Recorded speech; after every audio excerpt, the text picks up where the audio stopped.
Good morning all of you.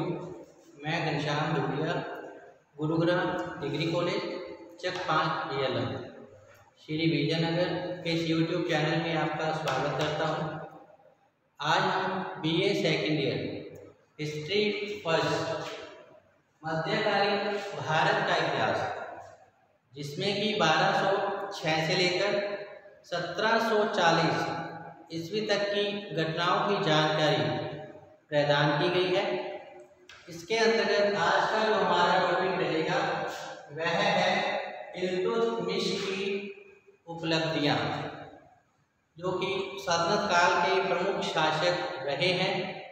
आज हम इल्तुतमिश की उपलब्धियों के बारे में जानकारी प्राप्त करेंगे। इससे पूर्व प्रारंभिक जानकारी, इसकी जानकारी हमने कल की वीडियो में प्राप्त कर ली थी। जैसा कि 1206 से लेकर 1526 ईस्वी तक का जो काल था वह भारतीय इतिहास में सल्तनत काल के नाम से जाना जाता है। गुलाम वंश 1206 ईस्वी में जो कि स्थापित हुआ था, इसके संस्थापक जो हैं वह कुतुबुद्दीन ऐबक माने गए हैं। 1206 में कुतुबुद्दीन ऐबक ने भारत के साम्राज्य को गजनी के नियंत्रण से मुक्त करके एक स्वतंत्र राज्य की स्थापना की थी।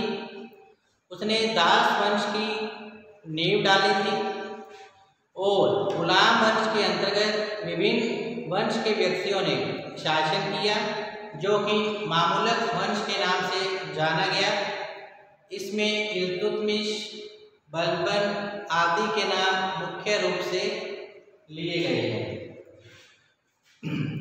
इल्तुतमिश टॉपिक प्रारंभ करने से पूर्व एक नज़र डालते हैं कुतुबुद्दीन ऐबक के बारे में संक्षिप्त जानकारी। कुतुबुद्दीन ऐबक तुर्किस्तान निवासी कुतुबुद्दीन ऐबक, जो कि मोहम्मद गोरी का गुलाम दास था। इसमें वीर सैनिक के गुण मौजूद थे। इस कारण मोहम्मद गोरी ने इसे अपना सेनापति नियुक्त कर दिया था। मोहम्मद गोरी के द्वारा विजित किए गए प्रदेश, अर्थात मोहम्मद गोरी के द्वारा भारत पर आक्रमण किए गए और विभिन्न प्रदेश पर विजय प्राप्त की गई। इनमें कुतुबुद्दीन ऐबक की प्रमुख भूमिका रही थी।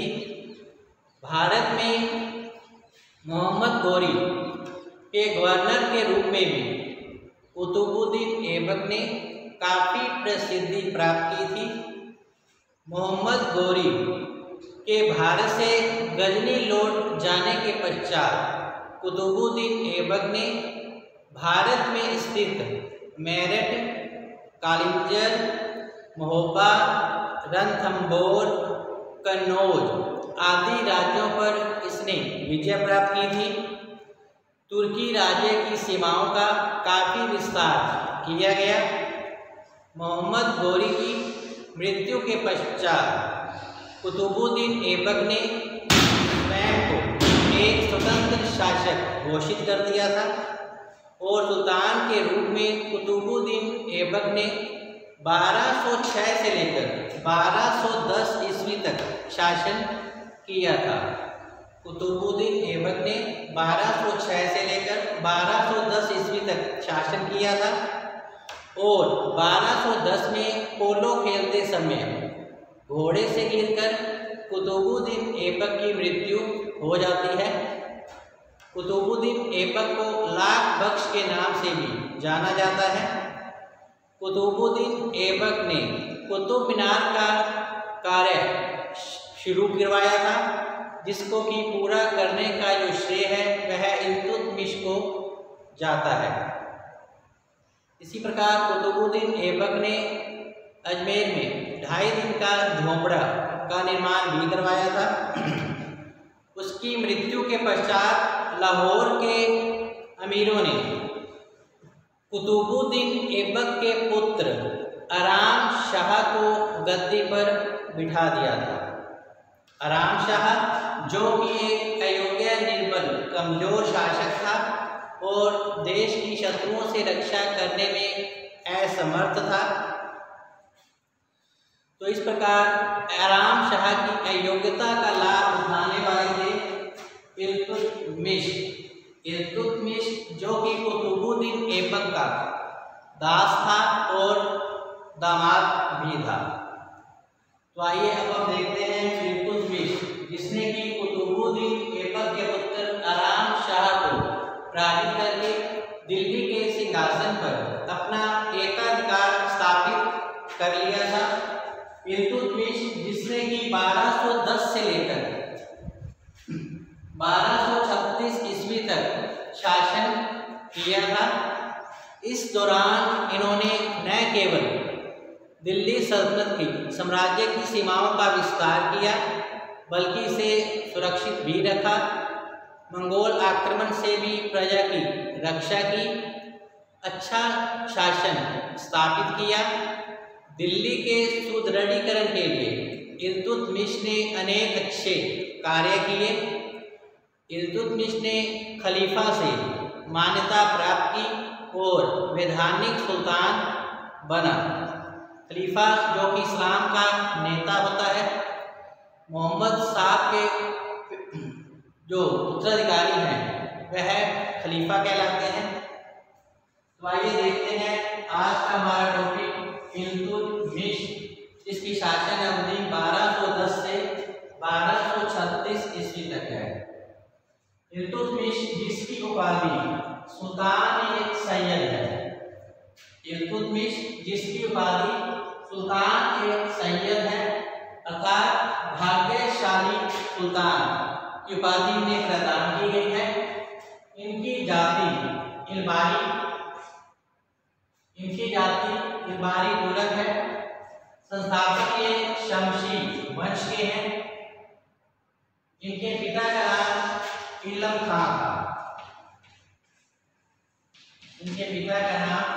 खां था।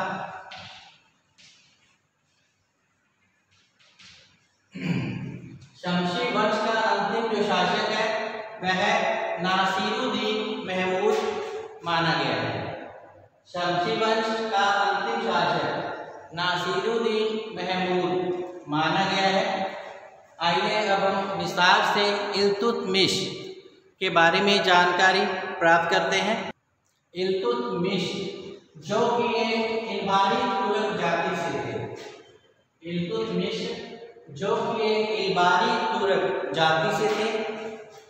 बचपन से ही इल्तुतमिश बड़े होनहार, सुंदर और बुद्धिमान व्यक्ति रहे थे।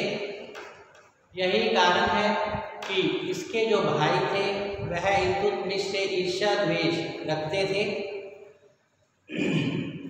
और इसके भाइयों के द्वारा इल्तुतमिश को एक दास के व्यापारियों को बेच दिया जाता है। अंत में कुतुबुद्दीन ऐबक के द्वारा इसे खरीद लिया जाता है दास के रूप में और इसे अंगरक्षकों का प्रधान नियुक्त किया जाता है। तो स्पष्ट है कि इल्तुतमिश एक योग्य प्रभावशाली व्यक्ति थे, जिसे कुतुबुद्दीन ऐबक ने अपना दास बनाया था और इसे अंगरक्षकों का प्रधान नियुक्त किया था। इल्तुतमिश दिन प्रतिदिन अपनी प्रतिभा से उन्नति करता चला गया और प्रजा में काफ़ी लोकप्रिय होने लगा था। उसकी निरंतर स्वामी भक्ति से प्रसन्न होकर ही इसे अमीर शिकार के पद पर भी नियुक्ति प्रदान की गई थी और इसके साथ साथ इल्तुतमिश को ग्वालियर के दुर्ग का रक्षक भी बनाया गया। कुछ समय बाद कुतुबुद्दीन ऐबक ने अपनी पुत्री का विवाह भी इल्तुतमिश के साथ करवा दिया और उसे बदायूं के सूबेदार के पद पर नियुक्ति प्रदान की गई थी। 1210 में कुतुबुद्दीन ऐबक की पोलो खेलते समय घोड़े से गिरकर मृत्यु हो जाती है और उसकी मृत्यु के पश्चात उसका पुत्र आराम शाह गद्दी पर बैठता है, जो कि एक निर्बल, कमजोर, अयोग्य शासक था। तो इस प्रकार दिल्ली के अमीरों के निमंत्रण पर ही इल्तुतमिश दिल्ली की ओर प्रस्थान करते हैं और आराम शाह को पराजित कर उसका वध कर दिया जाता है और 1211 में जो इल्तुतमिश है वह दिल्ली की गद्दी पर बैठ जाता है। तो इस प्रकार इल्तुतमिश, जो कि एक गुलाम होने के पश्चात ही दिल्ली सल्तनत का उत्तराधिकारी बनता है और अपनी योग्यता और प्रतिभा का परिचय देते हुए दिल्ली सल्तनत की सीमाओं का काफ़ी विस्तार करता है। इसके साथ साथ दिल्ली सल्तनत का सुदृढ़ीकरण हेतु भी इसने अनेक अच्छे उपाय किए।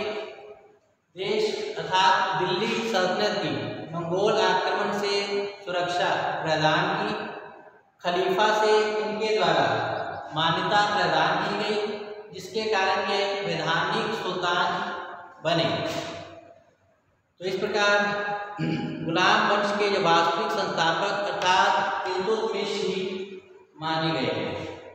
तो आइए अब देखते हैं कि किस प्रकार से इल्तुतमिश को गद्दी प्राप्त करने के पश्चात ऐसी कौन कौन सी कठिनाइयां रही जिसका सामना की इल्तुतमिश को करना पड़ा था। गद्दी पर बैठते समय इल्तुतमिश की प्रमुख समस्याएं अर्थात कठिनाइयां क्या रही, आइए हम इसके बारे में जानकारी प्राप्त करते हैं। नंबर 1, इल्तुतमिश को जो राज्य प्राप्त हुआ था वह असंगठित था।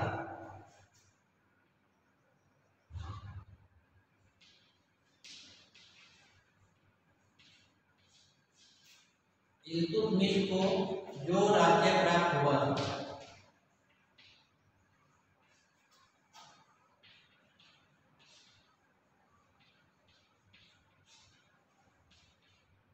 वह असंगठित था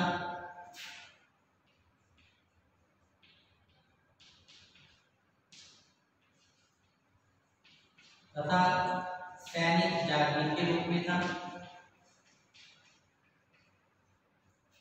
सैनिक जागीर के रूप में था।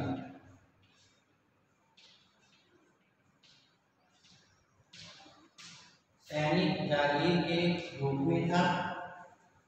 अनेक तुर्की सरदार दिल्ली की गद्दी को हथियाने के लिए लालायित थे।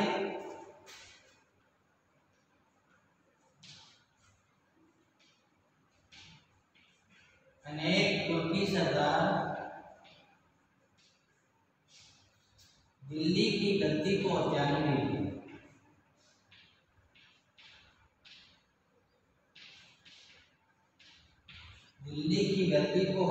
के लिए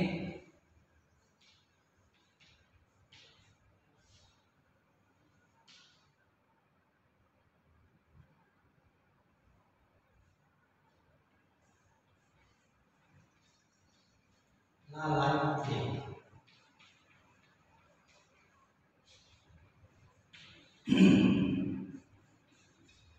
इल्तुतमिश को जो राज्य प्राप्त हुआ था वह असंगठित था तथा एक सैनिक जागीर के रूप में था। अनेक तुर्की सरदार दिल्ली की गद्दी को हथियाने के लिए उस समय लालायित थे। अतः इल्तुतमिश के सामने यह एक प्रमुख समस्या कठिनाई रही थी। दूसरा है गजनी के शासक जरदोश।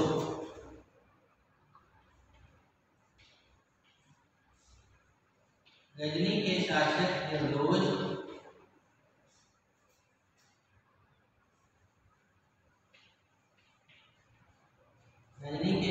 जरदोश तथा सिंध व मुल्तान के शासक बादशाह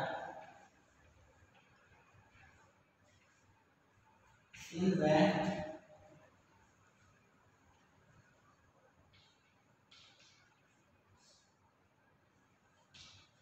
मुल्तान के शासक कुबाचा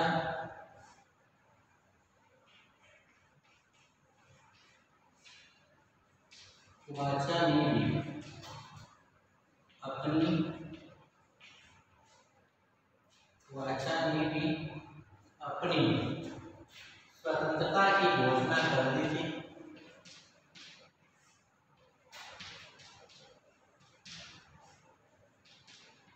अपनी स्वतंत्रता की घोषणा कर दी थी।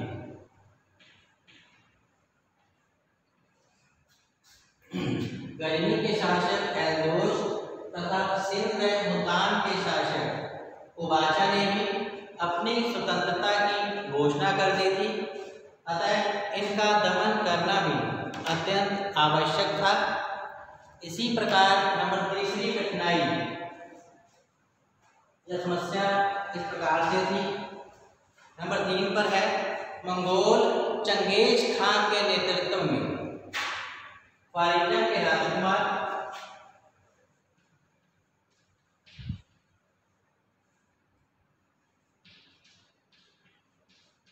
मंगोल चंगेज खान के नेतृत्व में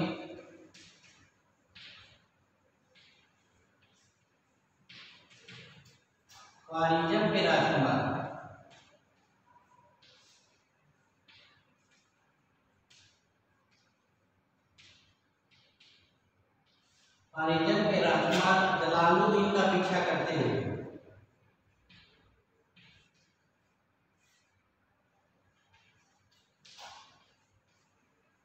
जलालुद्दीन का पीछा करते हुए सिंधु नदी के तट पर पहुंच गए थे। सिंधु नदी के तट पर पहुंच गए थे।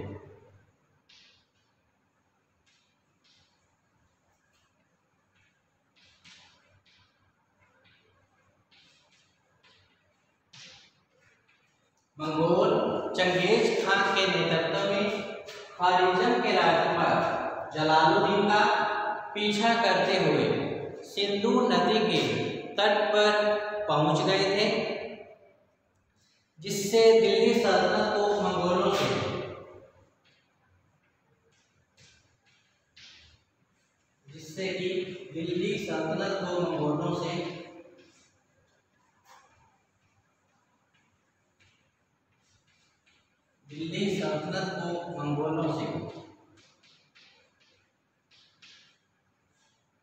मंगोलों से खतरा उत्पन्न हो गया था।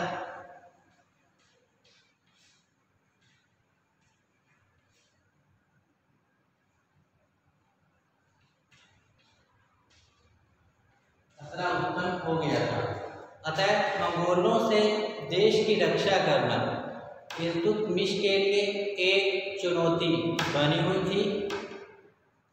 इसी प्रकार नेक्स्ट है बंगाल के शासक अली मर्दान खान ने चौथी समस्या थी इल्तुतमिश के गद्दी पर बैठने के साथ ही बंगाल के शासक अली मर्दान खान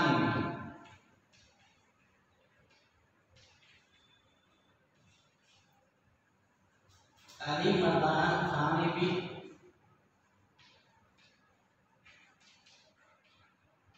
स्वयं को एक स्वतंत्र शासक घोषित कर दिया था।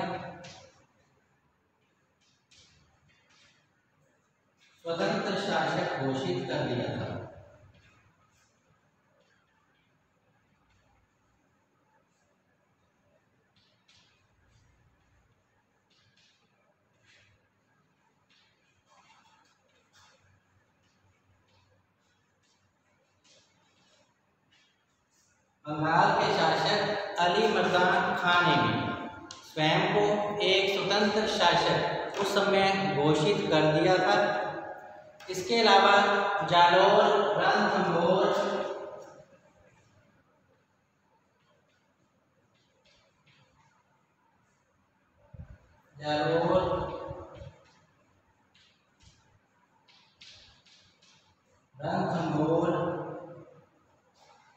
बयाना,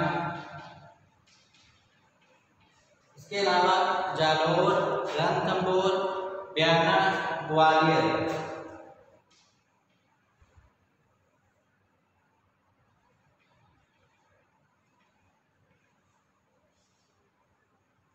आदि राजपूत राज्यों में भी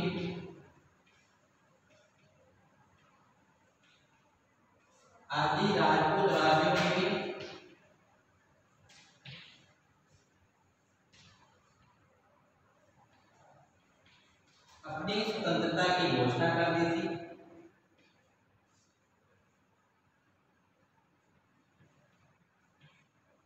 अपनी स्वतंत्रता की घोषणा कर दी थी।